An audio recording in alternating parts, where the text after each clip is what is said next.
Hello, everyone. Welcome to Yachting International Radio. You're with the crew coach, Karine, Rayson, on the Wellbeing Project. Today, I have one of our token guests, and I'll say token because we don't have many males doing this course, but it's definitely on the rise, that's for sure. So yeah, with us today, I have Emil, who is a chief officer. And welcome, Emil. I would love for you to introduce yourself, maybe a bit of background of who you are and what you do and how long you've been working in the industry for. Well, good morning, Karine, and everyone else. Yeah, thanks for having me. And I'm quite proud and excited to be your token male. A little bit of background for me. I've been in the industry for about 15 years, I think. Yeah, I'm currently chief officer. I've got my master's ticket. I'm trying to step up to be a captain, take on my first captain's role. So at the moment, I'm chief officer on a 55 meter, and I'm just looking forward to trying, to take the step up and, become a good captain and a good leader for the crew following behind me, and I think that's part of the reason for doing this course is just, gaining the confidence and the surety that I can be a good leader and that I am a good leader and be someone that people want to work with and look up to. Fantastic. Now I'm going to go straight into the kill. I would love to know, what does it take to be a good leader? If that's your focus and that's who you want to be, what do you think are the characteristics or elements required to be a good leader? I think it's someone that's open for suggestions, someone that takes the whole crew as a package into account, that considers everyone else's opinions, that doesn't just rule with a dictatorship, believing that I'm in charge, it's my way or the highway. Even in my position now, I see myself as quite a democratic leader. I've made mistakes in the past, obviously, but I feel like I'm mature enough to admit it and learn, and that I've learned from it. I just think it's someone that, can have his own opinion, have his own way of doing things, but be open to suggestions and, not be scared to admit when they're making mistakes or scared to admit that they've done something wrong, or scared to try a different way of doing things, and just be, a democratic leader for everybody underneath him. Yeah, beautiful. So what leadership mistakes have you observed within the industry? I think there's a lot of, I'd almost say a God complex. I think a lot of people feel as soon as they've reached the top, then, they don't really need to take advice or suggestions anymore. They think anybody that questions anything that they do, they see them as argumentative or troublemakers, and it's easier to push someone like that out the door, to just keep their own peace and keep their own position at ease, rather than have someone that questions them, not for the sake of making an argument or having an argument, but for the sake of trying to understand better. But I think a lot of people see that as a threat. A lot of people see it as, like I said, someone just being a troublemaker. And I mean, I'm not scared to speak my mind and ask questions and query. And I think in the past it's counted against me quite a bit. But it was never from an argumentative point. It was purely from an inquisitive point, to try and see the reasoning for doing things and purely for better understanding from me. But yeah, I think a lot of people might see that as a threat. And once they're at the top, it's like, I don't need to deal with this. So it's a lot easier to push someone out the door. So if you lead from a point of entitlement and rank and tend to abuse your power, what do you think the detrimental effects or impact that can have on the team? I see it as negative. I think you'll just be seen as someone that's really unapproachable. You'll have crew that don't want to spend time with you at all. When you enter the room, crew will just leave, and I think a lot of crew will also just behind your back start muttering amongst themselves. I can't believe the captain's doing this again, or I can't believe he or she's doing that again. So I just think it creates a negative vibe where people start ganging up and make little cliques where it's a bad habit and a routine to get into, of actually just starting to badmouth someone maybe behind their back and gossiping a little bit, and then it creates a little bit of animosity, and it just breaks the whole crew morale and the crew bond. I think if it trickles down from the top. So what would your advice be to someone who's resistant to working on themselves? Oh, I've done the helm course, I've done my tickets, I'm a captain now, I don't need to learn anything else. What would your advice be to that? Well, I think advice would be that everyone can always continue to learn. I think anyone that thinks that they don't have anything else to learn, me doing this course now, I've also got my captain's ticket, and I've been in the industry long enough to think, I know how it works, but people can always learn and always improve themselves. So my advice would just be for someone to be open to suggestions and open to the possibility that there can be a way to do things differently, or that there are different ways of doing things, and there are still things that people can improve on themselves, whether it is, I don't know, taking courses like this, or just allowing people the opportunity to have an open conversation with them. It's not to say that now that I've got an opinion, now all of a sudden we have to change your opinion, but the fact that you're open to listening to the fact that someone might have a different opinion and voice their opinion, I think is valuable. Absolutely. So what is your biggest takeaway from the course so far? What have you enjoyed the most? I think it's interesting to see how, I am pretty much one of the only guys on the course in the group that I am with, obviously, more females than me, but I think we all sit with the same insecurities, I guess, with and the fear of believing that, or not believing that we're good enough to take the next step up, or that we sort of reluctant and hesitant to take the next step up. So I think it was quite good to delve a little bit deeper into why we think we shouldn't move up, or we couldn't move up, or take on the next role, or that maybe we're not good enough in the position we're in. So I think for me it was quite valuable to get feedback from people that I have worked with, and see that there's a lot of positives and there's a lot of good things, even though I have my faults, and that I am working on them, and I have sort of ironed out quite a few of them. I think the course helped a lot with delving a little bit deeper into the psychology behind it. It's not just a book-based course where you read something out of a textbook and you go write the exam on it. I think it's a lot of self-reflecting, a lot of personal opinions and personal feelings and values that you have to sort of dig deep to try and evaluate and determine and pin down. So I think just in general, the whole course of trying to discover things for yourself, I think was quite valuable. Amazing. So you heard about this course through a colleague of yours. Why did you decide to do this course over another course? Well, I actually never knew that there were any of these courses available.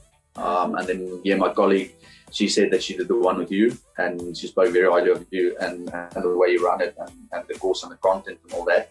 And it was just a last-minute decision, without having to look into other courses of the same type. Was something similar. It was easier for me to just carry on, and with her, because it was quite helpful for me, obviously, to have my colleague on the course as well, and which made it a bit easier. And she just spoke very highly of you and the course and the way you run it. So it was easy. It was an easy decision for me. I'm pleased to hear that. So just going on to, because it's very rare, we've got a captain and a purser that are doing the course as well, and they're a couple. Now, for yourself and your colleague during the course together, what are the advantages of that? I know that we've discussed on how you can run particular workshops with your team, but having a leader of the exterior department and then a leader of the interior department, what could be the potential synergy benefits of you both doing the course together?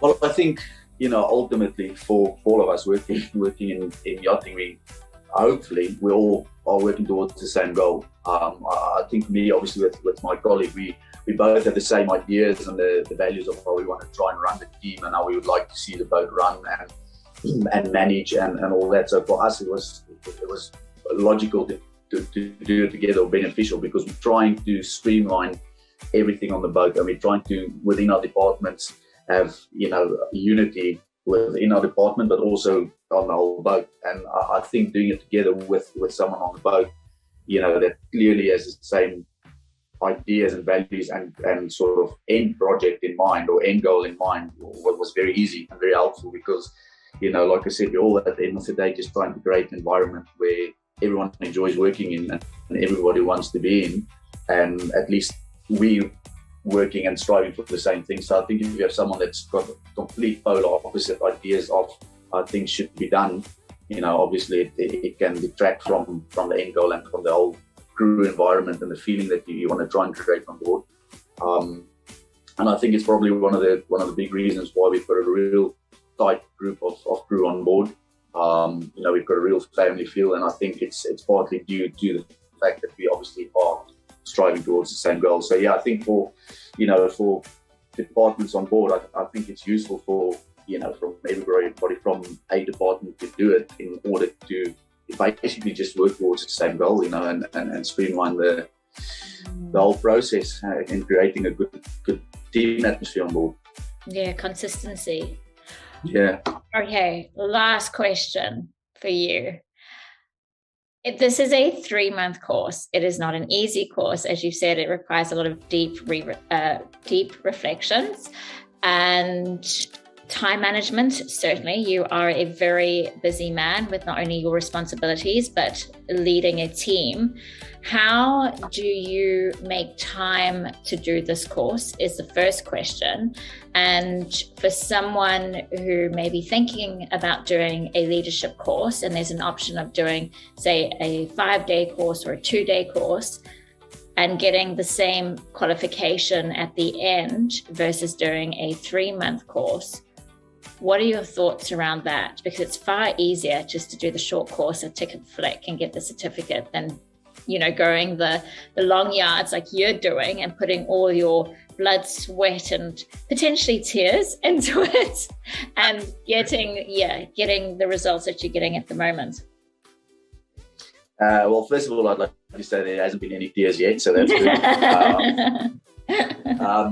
No, I think, look, anyone can do a 2-day or 5-day course and get a certificate at the end of it. I mean, it's all our courses in yachting pretty much is a week here, 5 days there, but I don't believe you get the same value out of it as what you're getting over this extended period. Yeah, 3 months might sound long, but it's not like I'm sitting hours every day, doing content or answering the questions or doing the coursework. I think, if you made the commitment to start the course, there's no need not to finish it or put the time in for it, because it's not that much that you think, oh, well, it's going to take so much time out of my day. Yeah, it takes a little bit to sit and think and answer the questions and do some workshops and all that, but it's not excessive. But I think the value that you get out of it compared to a 2 or 5-day course, I think is unmeasurable, because like I said, it's not something that anyone can go read out of a textbook and 4 days later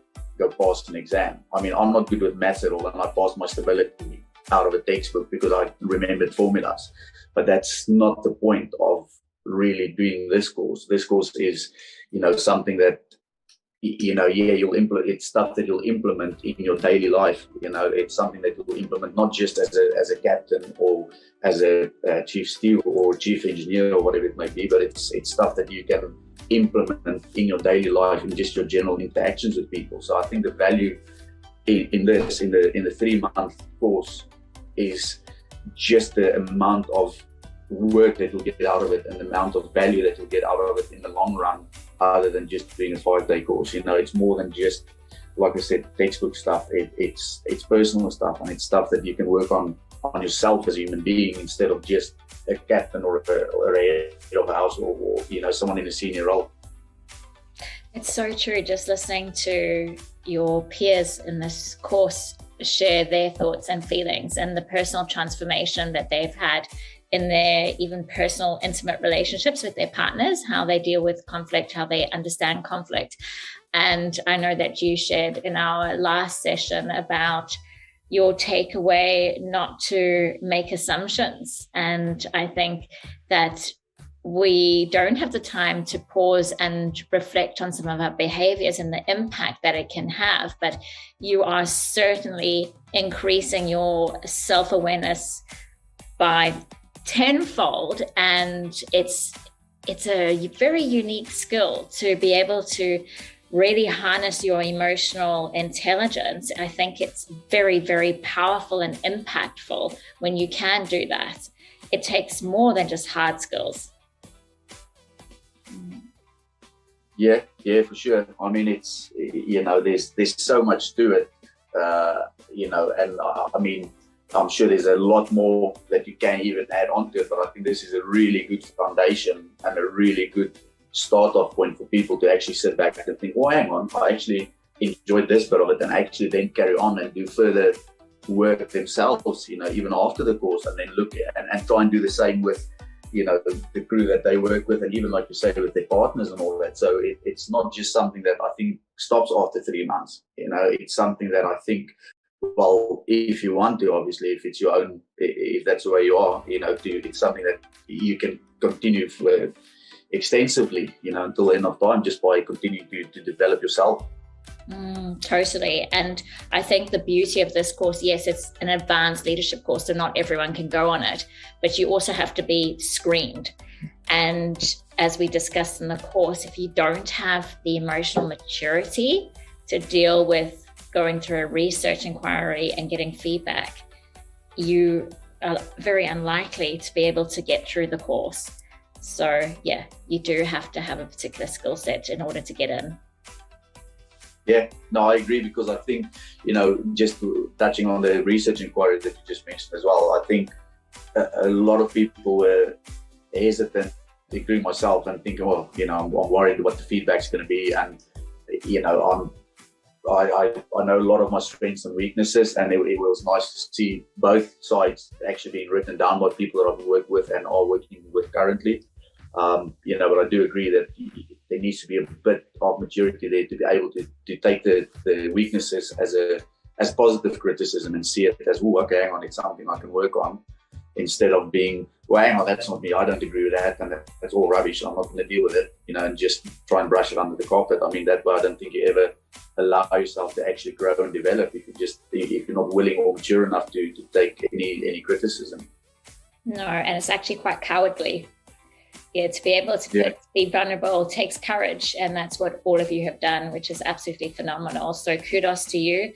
Thank you for leading the way and paving the way for especially men who are considering just upskilling in the area of leadership and leaving their legacy within our industry and making it a better place for all. So thank you so much, Emil, and I wish you all the very best of luck. I've actually got goosebumps just thinking about your progression and being a captain. I am so excited, and I can't wait to see you fulfill that position and your dream. Well, thank you very much. Thanks for all your hard work, and thanks for the course and the content and all that. It's definitely been valuable and definitely been worth it. My absolute pleasure. Hello, everyone. Karine here. Just wanted to quickly say, if you found this interview interesting, or if there was something that resonated with you, or perhaps you want to learn more about the Advanced Leadership course, then please do get in touch. You can email me at Karine, Karine, at thecrewcoach.com, or you can send me a direct message on Facebook or Instagram. Okay, everyone, take care and see you next week.